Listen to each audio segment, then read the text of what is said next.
భార్య బిడ్డలు వెంట వత్తురని కలలో కూడా తలచకురా వదలక నీతో వెంట వచ్చిన ఆ వల్ల కాటి వరకేరా నిన్ను మోసిన పల్లకి చివరికి నీ పాడి అవుతది నువ్వుండిన గృహమే చివరికి నిన్ను వెళ్ళమంటది నిన్ను కాల్చివేయు కట్టెలుగా ఓ చెట్టుకు రాసి ఉంటది పరిమళాలు పులుముకొన్న తనువు ఆపు లైసెన్స్ ఇన్సూరెన్స్ ఉందా వెళ్ళి సార్ కలు ఆపు బండి పక్కన పెట్టు ముందా ఫోన్ ఆపి త్వరగా పేపర్స్ తీసుకురా.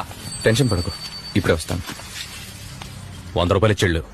సార్ నిజంగా నా దగ్గర డబ్బులు లేవు. ఏంటయ్యా ఏమీ లేవంటున్నావు? ఎక్కడ పని చేస్తున్నావు? నేను బిచ్చం ఎత్తుకుంటాను సార్.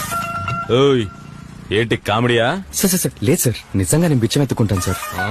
నువ్వు చెప్తే ఏనో గానీ స్టేషన్కి వెళ్ళి ఫైన్ కట్టేసి బండి తీసుకుపో. ఇదో కానిస్టేబుల్. సార్ నమ్మండి సార్, నేను